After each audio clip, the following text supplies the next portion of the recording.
اللہ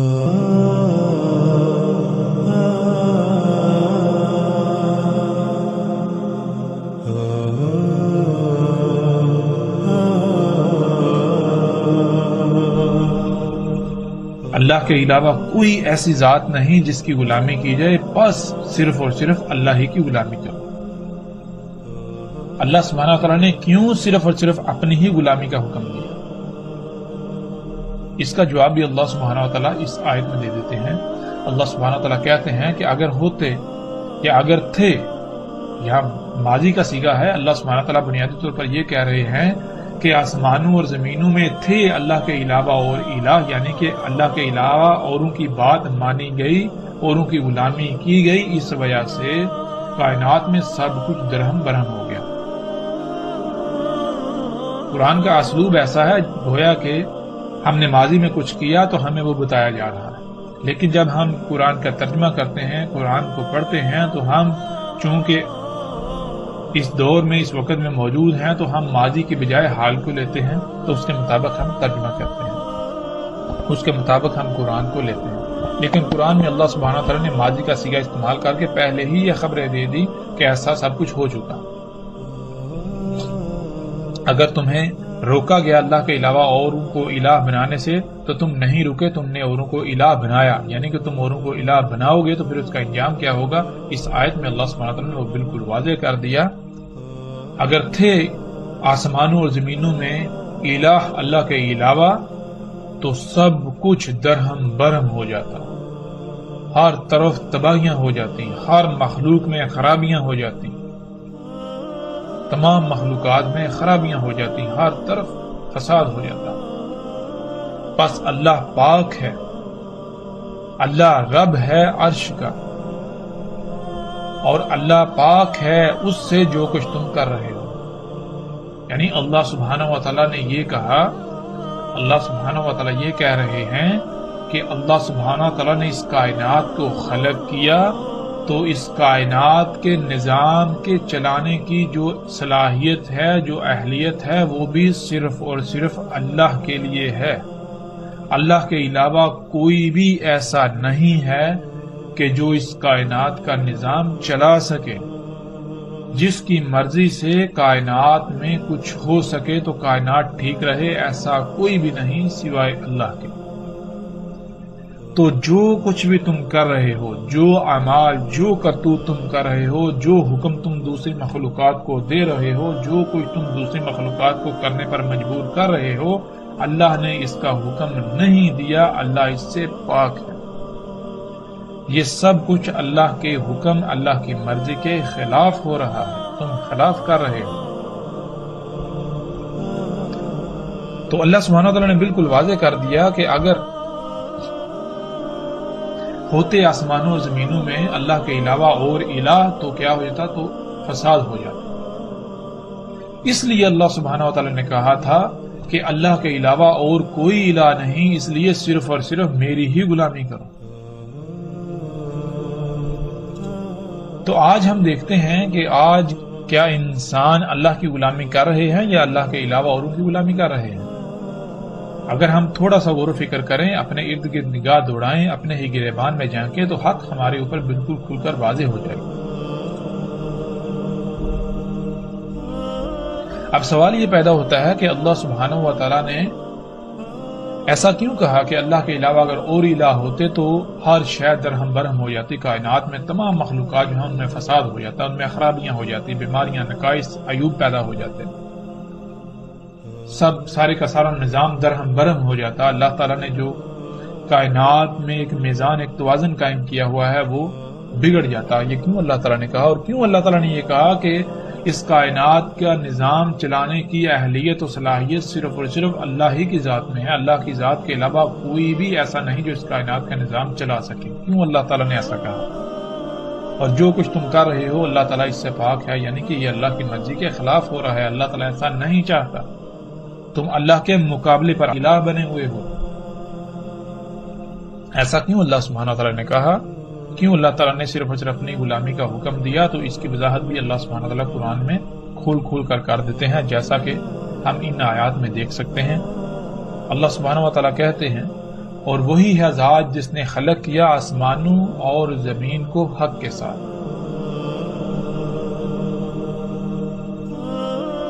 کیا نہیں دیکھا کہ اللہ نے خلق کیا آسمانوں اور زمین کو حق کے ساتھ؟ اور نہیں خلق کیا ہم نے آسمانوں اور زمین کو اور جو کچھ بھی ان کے درمیان ہے مگر حق کے ساتھ۔ خلق کیا اللہ نے آسمانوں اور زمین کو حق کے ساتھ۔ نہیں خلق کیا اللہ نے آسمانوں اور زمینوں کو اور جو کچھ بھی ان کے درمیان ہے مگر حق کے ساتھ۔ نہیں خلق کیا ہم نے آسمانوں اور زمین کو اور جو کچھ بھی ان کے درمیان ہے مگر حق کے ساتھ۔ اب یہاں یہ سوال پیدا ہوتا ہے کہ یہ حق کے ساتھ خلق کرنا کیا ہے؟ جیسا کہ ہم نے پیچھے بھی بیان کیا تھا، پیچھے آیت میں لفظ حق کا ذکر آیا تھا۔ اللہ سبحانہ تعالیٰ کہتے ہیں ہم نے بھیجا ہے تمہیں حق کے ساتھ۔ تو حق کے معنی کیا ہیں، حق کسے کہتے ہیں، اس کی بھی وضاحت ہو جائے گی اس وقت جب ہم یہ جانیں گے کہ اللہ سبحانہ و تعالیٰ جو کہہ رہے ہیں اللہ سبحانہ و تعالیٰ نے آسمانوں اور زمینوں کو جو کچھ ان کے درمیان ہے حق کے ساتھ خلق کیا، تو یہ حق کے ساتھ خلق کرنا کیا ہے، ہمیں اب اس سوال کا جواب قرآن سے حاصل کرنا ہے۔ قرآن اللہ کا کلام ہے، ایسا ہرگز نہیں ہے کہ ہم اللہ سبحانہ و تعالیٰ سے یہ سوال کریں اور اللہ سبحانہ و تعالیٰ اپنے اس کلام کے ذریعے ہمارے اس سوال کا جواب نہ دیں، ایسا ممکن نہیں ہے۔ قرآن اگر اللہ کا کلام ہے، اگر ہمارا اس پر ایمان ہے، تو ہم جو بھی سوال کریں اللہ سبحانہ و تعالیٰ اپنے اس کلام کے ذریعے ضرور جواب دیتے ہیں۔ تو اب ہم قرآن سے، اللہ کے کلام سے یہ سوال کرتے ہیں، اللہ سبحانہ و تعالیٰ سے یہ سوال کرتے ہیں کہ اے اللہ، یہ حق کے ساتھ خلق کرنا کیا ہے؟ جب ہم یہ سوال قرآن پر پیش کریں، اللہ سبحانہ و تعالیٰ کے سامنے یہ سوال رکھیں، ہم اللہ سبحانہ و تعالیٰ سے یہ سوال کریں، تو اللہ سبحانہ و تعالیٰ اپنے کلام کے ذریعے اس سوال کا جواب یوں دیتے ہیں، کیوں نہیں تم تفکر کرتے، غور و فکر کرتے اپنی ہی ذاتوں میں؟ نہیں خلق کیا اللہ نے آسمانوں اور زمینوں کو اور جو کچھ بھی ان کے درمیان ہے مگر حق کے ساتھ، اور خلق کی اللہ نے اجل مسمى، ان سب کی اجل مسمى، اور اس میں کچھ شک نہیں انسانوں میں سے اکثریت ایسی ہے کہ جو اپنے رب کے سامنے کھڑا ہو کر اس کا جواب دینے کا کفر کرتی ہے۔ یعنی انسانوں کی اکثریت ایسی ہے جنہوں نے اس بات کا انکار کر دیا کہ جس ذات نے انہیں خلق کیا اس نے انہیں کسی نہ کسی مقصد کے لیے خلق کیا، اور پھر جس مقصد کے لیے خلق کیا اس مقصد کو پورا کرنے کے لیے جس مقام پر پہنچنے کی ضرورت تھی، جس مقام پر پہنچنا ضروری تھا، اس ذات نے ان کو پروان چڑھا کر اس مقام تک لے کے آئی، اور اگر یہ اس مقصد کو پورا نہیں کریں گے تو وہ ذات ان سے اس کی پوچھ گچھ کرے گی، اس کے بارے میں سوال کرے گی۔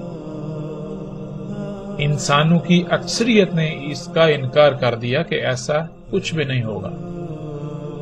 تو ان کا، انسانوں کی اکثریت کا یہ انکار کیا زبان سے ہے یا پھر اعمال سے ہے؟ تو اللہ سبحانہ وتعالیٰ قرآن میں بار بار واضح کرتے ہیں کہ اللہ سبحانہ وتعالیٰ زبان نہیں اعمال کی بات کرتے ہیں، قرآن اعمال کی بات کرتا ہے۔ زبان سے انسانوں میں سے شاید ہی کوئی ایسا ہو کہ جو یہ کہے ہمیں جو ہے وہ حساب کتاب نہیں دینا پڑے گا، ہمیں اس ذات کے سامنے کھڑا نہیں ہونا پڑے گا۔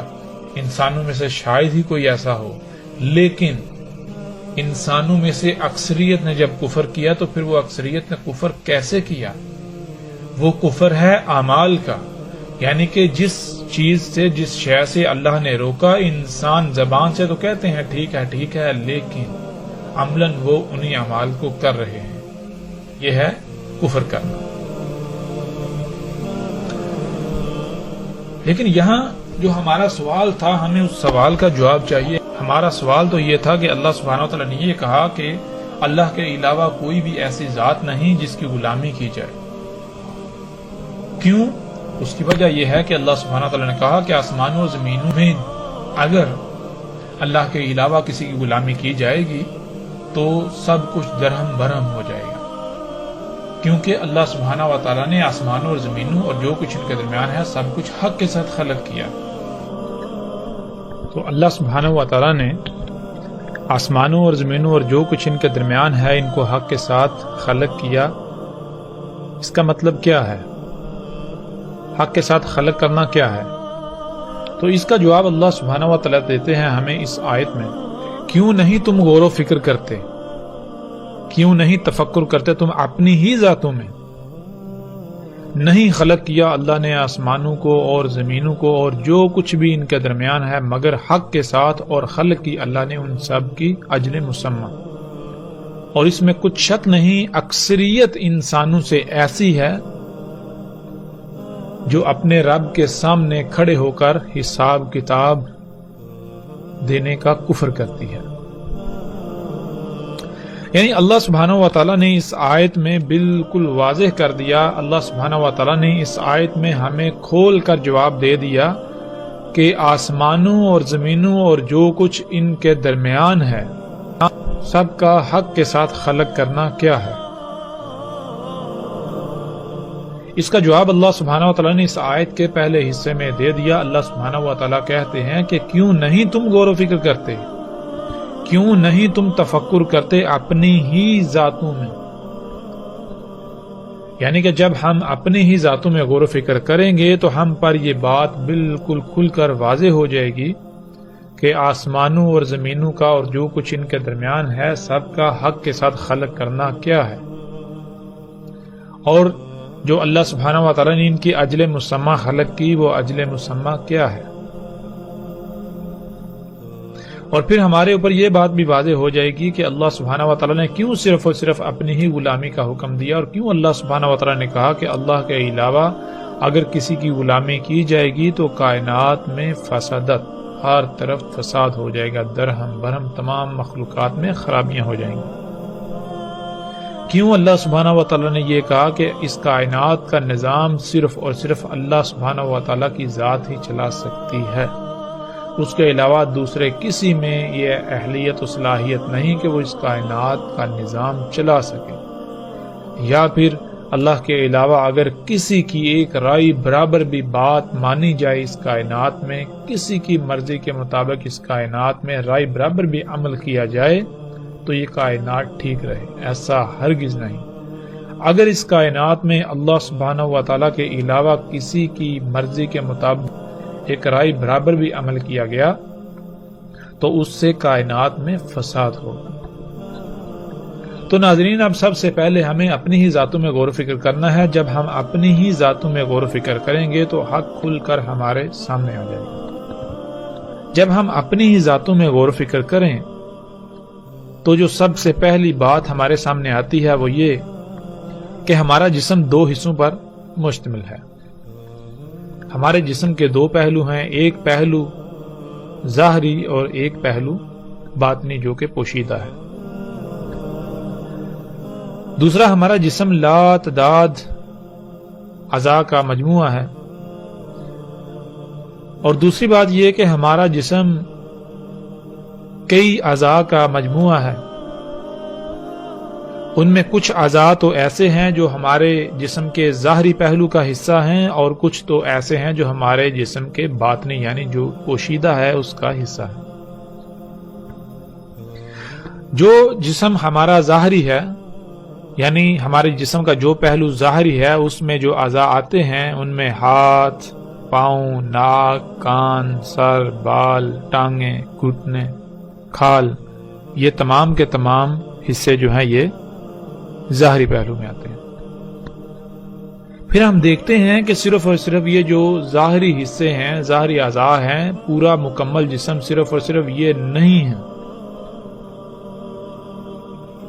بلکہ اس کے برعکس ہمارے جسم کا ایک باطنی پہلو بھی ہے، جس میں ہمارے دل، گردے، پھیپھڑے، خون، انتڑیاں اور ان سمیت کئی اعضاء آتے ہیں۔ پھر ناظرین جیسے جیسے ہم غور و فکر کریں تو ہم پر مزید جو بات واضح ہوتی ہے وہ یہ کہ ان تمام اعضاء کا کوئی نہ کوئی مقصد ہے، یعنی ان سب اعضاء کو کسی نہ کسی مقصد کے لیے خلق کیا گیا۔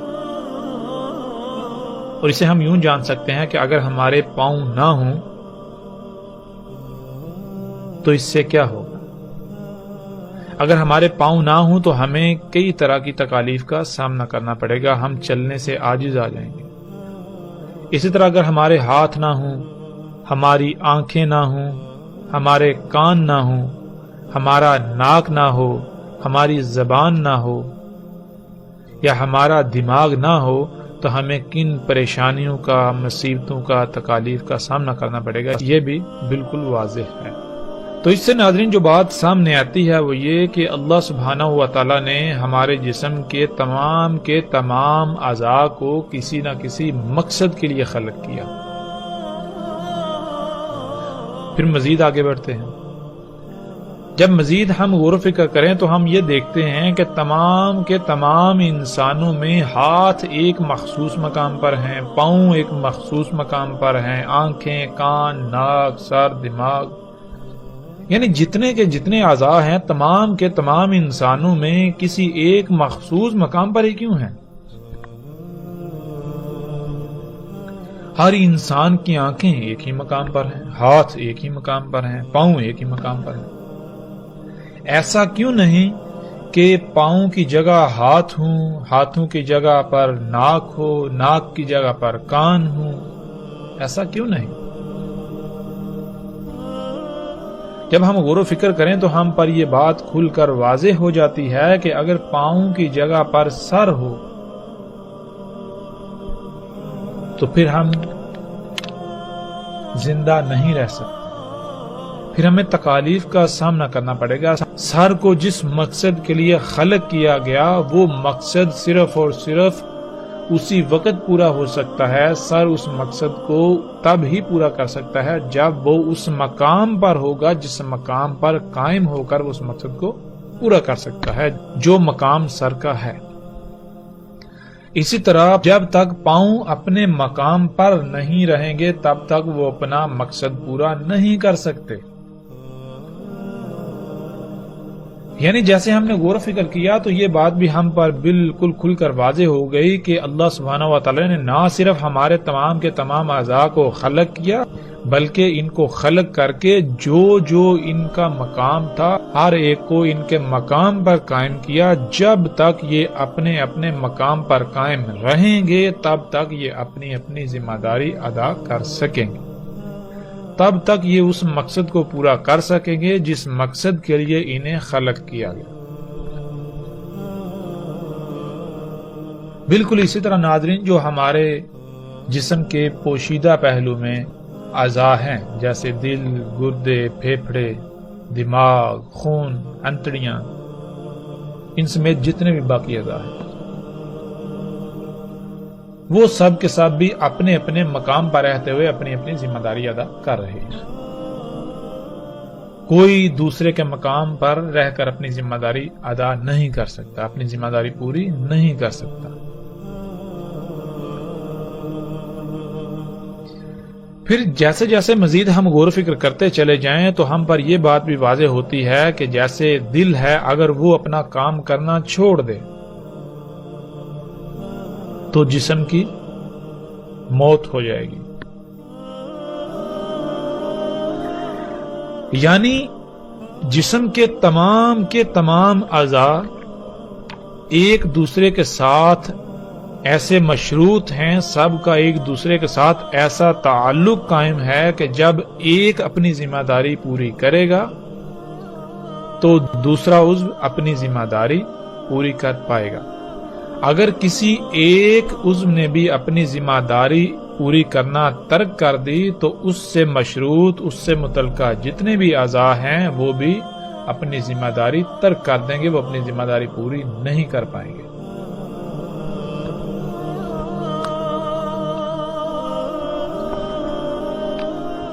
تو اس سے جو بات سامنے آئی وہ بات یہ سامنے آئی کہ اللہ سبحانہ و تعالی نے ہمارے جسم کو ایک مشین کی مانند خلق کیا۔ ہمارا جسم کئی اعضاء کا مجموعہ ہے، ہر عضو ایک پرزے کی مانند ہے، اور یہ تمام اعضاء ایک مشین کے پرزوں کی مانند اپنے اپنے مقام پر فٹ کر دیے گئے۔ جب تک یہ تمام کے تمام اعضاء اپنے اپنے مقام پر رہتے ہوئے اپنی اپنی ذمہ داری ادا کریں گے تو پورا جسم گویا کہ پوری مشین بالکل ٹھیک رہے گی۔ اگر کسی ایک نے بھی اپنی ذمہ داری ترک کی تو اس پوری مشین کے اندر خرابیاں پیدا ہو جائیں گی، اور اگر ان خرابیوں کو دور نہ کیا گیا تو پھر یہ پوری کی پوری مشین ایک وقت ایسا آئے گا جب تباہ ہو جائے گی۔ پھر اسی طرح مزید جب ہم غور و فکر کریں، جب ہم پر یہ بات واضح ہو گئی کہ تمام کی تمام مخلوقات یعنی ہمارے جسم کے تمام اعضاء جب تک اپنے اپنے مقام پر رہتے ہوئے اپنی اپنی ذمہ داری ادا کریں گے تو پورا جسم ٹھیک رہے گا، پورے جسم کا نظام ٹھیک رہے گا۔ جب بھی کسی ایک نے بھی اپنی ذمہ داری ترک کی یا لاپرواہی کی، کمی کی یا کوتاہی کی تو اس سے بھی اس جسم کے اوپر منفی اثرات مرتب ہوں گے۔ اب ناظرین، اس پورے جسم پر اللہ سبحانہ و تعالی نے ہمیں اختیار دیا ہے، اور پھر ہم پر یہ بھی واضح کر دیا جب ہم کچھ کھاتے ہیں تو ہمارے جسم کو توانائی حاصل ہوتی ہے۔ اگر ہم کچھ اچھا کھائیں گے تو ہمارا جسم جو ہے اس کو فائدے حاصل ہوں گے، وہ توانا ہوگا، مضبوط ہوگا، اسے قوت حاصل ہوگی۔ اور اگر ہم کچھ اچھا نہیں کھائیں گے، اگر ہم کچھ زہر آلود کھائیں گے تو اس سے ہمارا جسم کیا ہوگا؟ وہ لاغر ہوگا، مفلوج ہوگا، اس میں سستی پیدا ہوگی، کاہلی پیدا ہوگی۔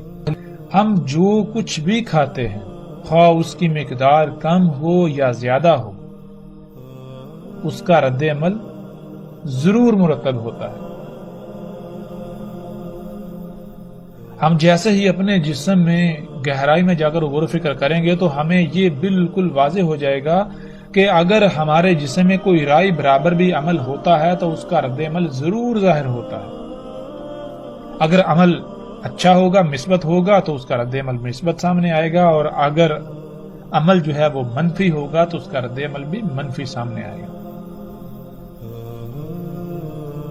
تو اللہ سبحانہ و تعالی نے ہمارے جسم میں تمام اعضاء کو خلق کر کے ہر عضو کو اپنے اپنے مقام پر رکھ دیا، یعنی کہ ایک بہترین توازن قائم کر دیا، جس کا اللہ سبحانہ و تعالی سورہ رحمان میں بھی ذکر کرتے ہیں۔ اللہ سبحانہ و تعالی کہتے ہیں اور وضع کر دیا میزان، یعنی توازن قائم کر دیا۔ جب ہم نے اپنی ہی ذات میں، اپنی ہی ذاتوں میں غور و فکر کیا تو ہمیں ہر لحاظ سے اللہ سبحانہ و تعالی کا وضع کردہ میزان نظر آیا۔ ہمارا جسم، اس میں ایک انتہائی غیر معمولی توازن قائم ہے، اور یہ توازن کب تک قائم رہے گا؟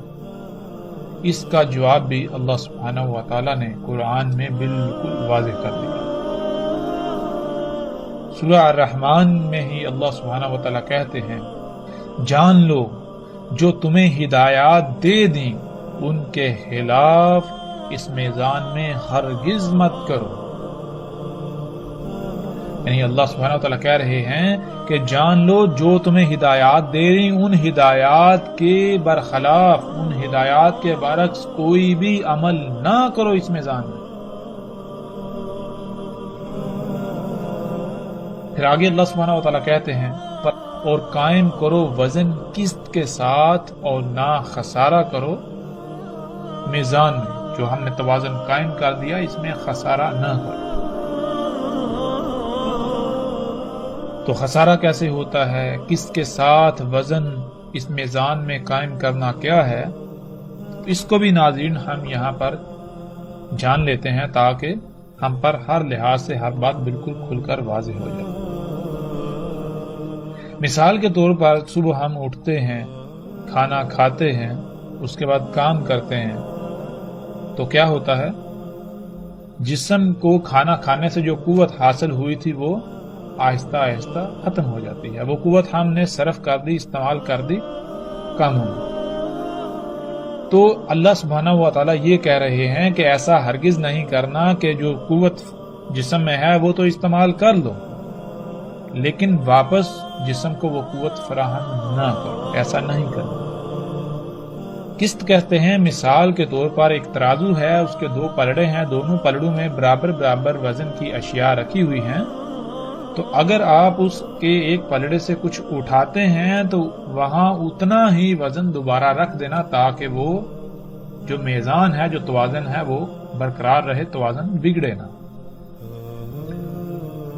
تو اللہ سبحانہ و تعالیٰ نے جو ہمارے جسم میں میزان قائم کر دیا، ہم نے قسط کے ساتھ اس میزان کو قائم کرنا، یعنی اپنے جسم میں جو کچھ استعمال کرنا ہے واپس اس جسم کو اللہ کی ہدایات کے مطابق وہ فراہم بھی کرنا ہے۔